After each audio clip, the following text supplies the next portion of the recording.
यहाँ पर इस वीडियो में हम गाला प्रश्न पत्र 2025 उसके पेपर नंबर 4 का विभाग ए का अध्ययन करेंगे।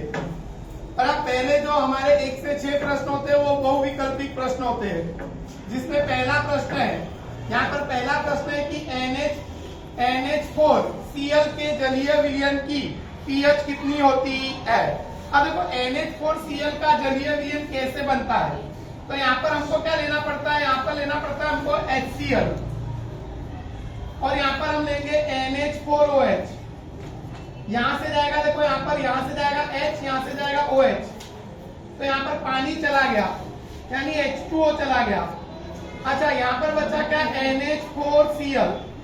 NH4Cl बचा। अच्छा यहाँ पर HCl जो है वो प्रबल अम्ल है, प्रबल क्या है, अम्ल, और NH4OH क्या है, दुर्बल अम्ल, दुर्बल क्षारक है, दुर्बल क्या है, क्षारक। तो यहाँ पर जो क्या बनेगा, लवण का जलीय विलयन, तो वो किसकी पीएच रखेगा, अम्ल की, क्योंकि अम्ल कैसा है, प्रबल। इसलिए यहाँ पर क्या होगा कि इसकी पीएच का मान 7 से कैसा होगा, कम, यानी लेस देन ऑफ क्या होगा, 7। तो यहाँ पर हमारा उत्तर आएगा सी, पीएच लेस देन 7। तो याद रखने का कि अगर प्रबल अम्ल है और दुर्बल क्षारक, उनके बीच में उदासीनीकरण की क्या होती है, अभिक्रिया, तो लवण का जो जलीय विलयन बनता है उसकी पीएच किसकी होती है, अम्ल की, किसकी होती है, अम्ल की। अगला प्रश्न है प्रश्न नंबर 2, भोजन के परिरक्षक के रूप में किस पदार्थ का उपयोग होता है। देखो भोजन का परिरक्षक यानी प्रिजर्वेटिव, प्रिजर्वेटिव के रूप में किसका उपयोग होता है, तो याद रखना एसिटिक अम्ल, एसिटिक अम्ल का उपयोग होता है। तो भोजन के परिरक्षक के रूप में किसका उपयोग होता है, तो एसिटिक अम्ल का, और एसिटिक अम्ल का सूत्र होता है CH3COOH। तो यहाँ पर हमारा आएगा बी, CH3COOH। तो यहाँ पर हमारा उत्तर आएगा CH3COOH। तीसरा प्रश्न है, प्रोटीन के पाचन के बाद किस सरल पदार्थ में उसका रूपांतर होता है। देखो प्रोटीन का हमारे पाचन होने के बाद एमिनो अम्ल में उसका रूपांतर होता है, तो यहाँ पर आएगा डी, एमिनो अम्ल। तो एमिनो अम्ल में उसका रूपांतर होता है, तो यहाँ पर आएगा हमारा डी, एमिनो अम्ल में उसका रूपांतर होता है। तो किसमें रूपांतर होता है, एमिनो अम्ल में। अब देखो अगला प्रश्न क्या है, अगला प्रश्न क्या दिया है यहाँ पर, देखो अगला प्रश्न हमको दिया है कि एक विद्युत हीटर 220 वोल्ट के प्राप्ति स्थान के साथ जोड़ने पर 1.1 किलोवाट पावर का उपयोग होता है, तो उसमें से बहने वाली विद्युत धारा ज्ञात कीजिए। यानी हमको क्या निकालना है, विद्युत धारा। अब देखो दिया क्या है हमको, पहले तो वोल्ट दिया है V बराबर 220 वोल्ट, और यहाँ पर हमको पावर दिया है कितना, तो 1.1 किलोवाट। किलोवाट को वाट में बदलेंगे तो यहाँ पर किससे गुणा करेंगे, 1000 से, 1000 से गुणा करेंगे, 1 पॉइंट से 1 जीरो कट जाएगा, तो यहाँ पे 11 गुणे कितना हो जाएगा, 100, तो 1100 हो जाएगा। अब हमको मालूम है कि P बराबर होता है IV, P बराबर IV, P का मान हमारा देखो कितना आया, 1100 वॉट, और I हमको विद्युत धारा निकालनी है, V का मान 220 दिया है, कितना दिया है, 220। I को हम सूत्रकर्ता बनाएंगे, तो 1100 बट्टे में 220, यहाँ पर 0 से 0 कट गया, यहाँ पर 11 पंचे 110, तो यहाँ पर आएगा 5, क्या आएगा, एम्पियर। तो डी आएगा हमारा 5 एम्पियर, बराबर, तो 5 एम्पियर उत्तर आएगा। अगला प्रश्न, नीचे में से किसके द्वारा प्रतिबिंब हमेशा आभासी मिलता है। देखो आभासी प्रतिबिंब हमेशा बोला, हमेशा शब्द खास है, हमेशा आभासी मिलता है, तो याद रखिएगा उत्तल दर्पण से, उत्तल दर्पण से और अवतल लेंस से, अवतल लेंस से हमेशा बनने वाला प्रतिबिंब आभासी होता है, और एक समतल दर्पण भी होता है, पर समतल दर्पण यहाँ पर ऑप्शन में दिया नहीं है, तो यहाँ पर हमारा उत्तर आएगा बी, उत्तल दर्पण और अवतल लेंस। तो यह आएगा हमारा उत्तल दर्पण और अवतल लेंस, तो उत्तल दर्पण और अवतल लेंस। अब देखो इधर अगला प्रश्न है,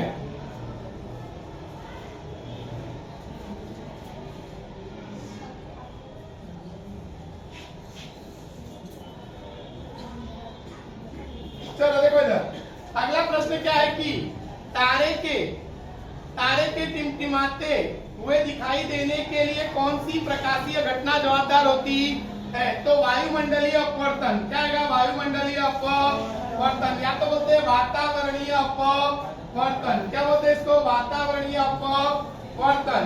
तो यहाँ पर हमारा आएगा वातावरणीय अपवर्तन। तो उत्तर में हमारा क्या आएगा? तो उत्तर में हमारा आएगा वातावरणीय अपवर्तन, जिसको बोलते हैं वायुमंडलीय अपवर्तन। वायुमंडलीय अपवर्तन भी कहते हैं। तो यहाँ पर आएगा वायुमंडलीय अपवर्तन। तो ये 6 हमारे बहुविकल्पिक प्रश्न थे। बराबर, 6 क्या थे हमारे बहुविकल्पिक प्रश्न। अब आता है हमारा 7 से लेकर 12 तक खाली जगह आती है। रिक्त स्थानों की क्या करिए? पूर्ति कीजिए। तो रिक्त स्थान की आपको पूर्ति करनी है। तो रिक्त स्थान की क्या करनी है आपको? पूर्ति। तो रिक्त स्थान की पूर्ति करने के लिए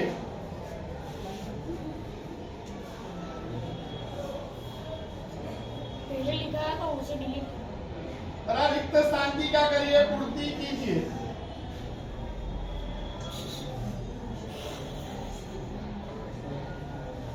देखो यहाँ पर रिक्त स्थान की क्या करिए? पूर्ति कीजिए। 7वां प्रश्न है, टिंचर आयोडीन की बनावट में बड़ा खाली जगह का उपयोग होता है। तो टिंचर आयोडीन की बनावट में किसका उपयोग होता है? तो देखो टिंचर आयोडीन किससे बनता है? एल्कोहल। क्या है? एल्कोहल।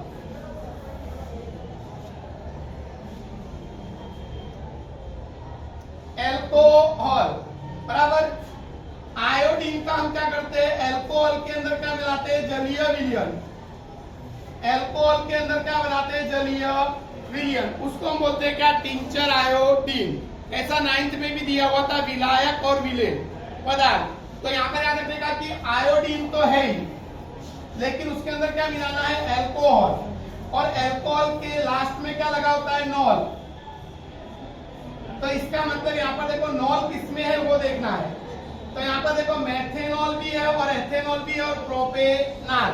तो याद रखिएगा एथेनॉल। क्या आएगा? एथेनॉल। तो यहाँ पर याद रखिएगा एथेनॉल। यहाँ पर क्या आएगा? एथेनॉल। कल ही मैंने वाला प्रश्न बताया था। 8वां प्रश्न है, मनुष्य के देही कोशिका में खाली जगह जोड़ी गुणसूत्र होते हैं। पर देही कोशिका नहीं सब आ गई, तो 23 जोड़ी आएगा। क्या आएगा? 23 जोड़ी। 23 जोड़ी गुणसूत्र होते हैं। देही गुणसूत्र बोलता तो कितने होते हैं? 22। पर लेकिन क्या बोल रहा है कि देही कोशिका बोले तो कितने होते हैं? 23 जोड़ी। 9वां प्रश्न है, विद्युत पावर का ऐसा ही मात्रक खाली जगह होता है। तो विद्युत पावर का ऐसा ही मात्रक क्या होता है? वॉट। तो विद्युत पावर का ऐसा ही मात्रक होता है वॉट। तो वॉट होता है विद्युत पावर का ऐसा ही मात्रक क्या? तो वॉट। अब अगला हमारा है, अगला क्या है कि उत्सर्ग का अंतिम सिरा खाली जगह में खुलता है। यहाँ पर उत्सर्ग का मतलब विक्राणु।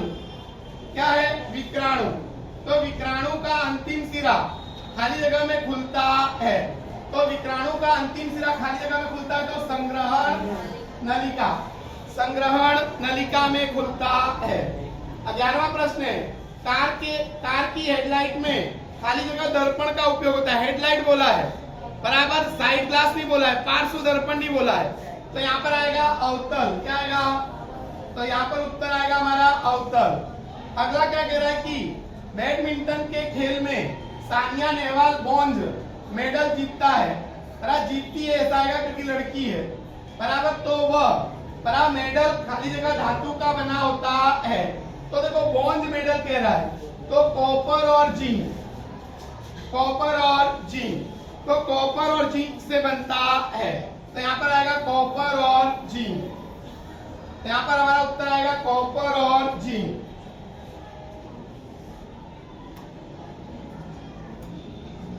अब देखो सत्य असत्य आ जाते हैं। सत्य असत्य में क्या है कि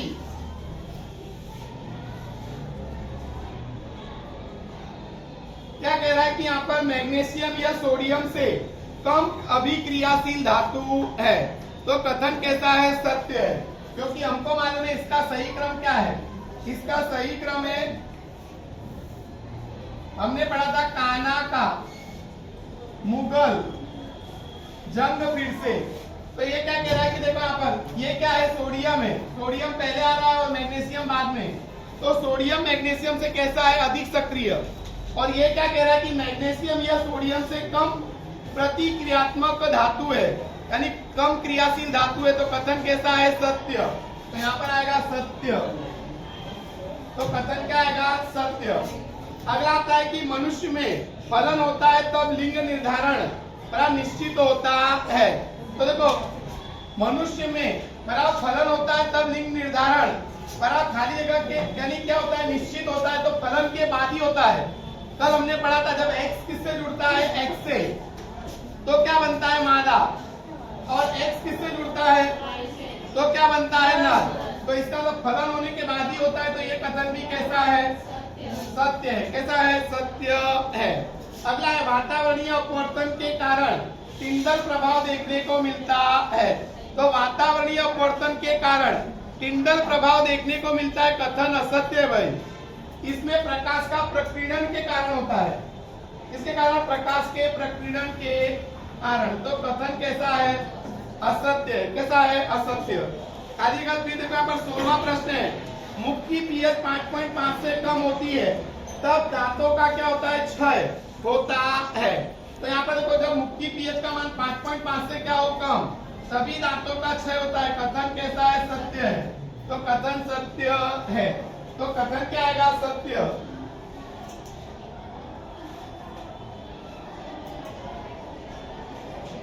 अब देखो एक वाक्य में उत्तर दीजिए, अथवा तो क्या करिए, एक शब्द में आपको उत्तर देना है। एक वाक्य में उत्तर देना है, या तो एक शब्द में आपको क्या देना है, उत्तर। 17वां प्रश्न है, हमारे आहार में किसकी उपस्थिति में गोइटर रोग होता है। यहाँ पर उपस्थिति नहीं, किसकी अनुपस्थिति में बराबर गोइटर, यानी किसकी कमी से गोइटर रोग होता है। तो आयोडीन, क्या आएगा यहाँ पर, आयोडीन की कमी से क्या होता है, गोइटर रोग होता है। तो उत्तर आएगा आयोडीन की कमी से गोइटर नामक रोग होता है। तो आयोडीन की कमी से क्या होता है, गोइटर नामक रोग। 18वां प्रश्न है, मटर के लंबे पौधे के लिए कैपिटल टी, पौधे के लिए स्मॉल टी, पौधों के बीच में संकरण कराने पर सभी पौधे लंबे मिलते हैं, क्योंकि लंबा यह कौन सा लक्षण है।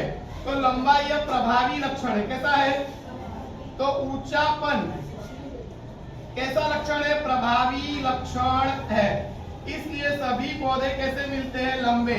तो यहाँ पर आएगा क्या, तो सभी पौधे लंबे क्यों मिलते हैं, तो क्योंकि ऊंचापन प्रभावी लक्षण है। अगला हमारा प्रश्न है, मानव नेत्र के सबसे आगे वाले भाग का नाम क्या है। तो देखो यहाँ पर मानव आंख के सबसे आगे वाले भाग का नाम क्या है, तो कॉर्निया। क्या है, कॉर्निया। या तो क्या बोलते हैं उसको, स्वच्छ मंडल। क्या बोलते हैं उसको, स्वच्छ मंडल कहते हैं। तो कॉर्निया आएगा, या तो क्या आएगा, स्वच्छ मंडल। तो यहाँ पर उत्तर आएगा कॉर्निया या तो स्वच्छ मंडल।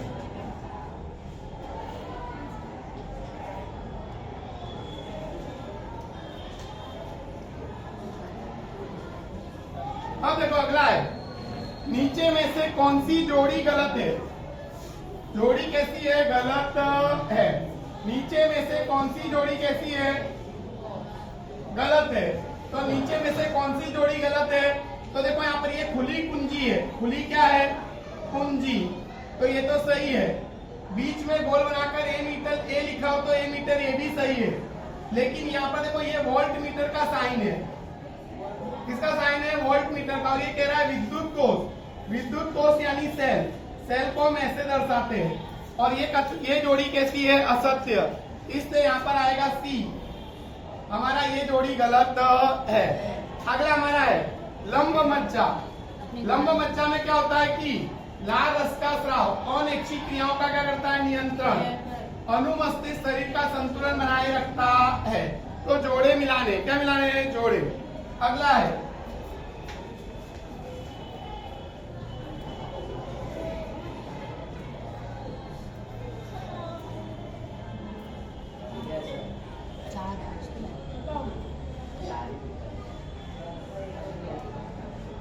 तो ये हमारा क्या था कि बराबर सेक्शन ए का सॉल्यूशन था बराबर।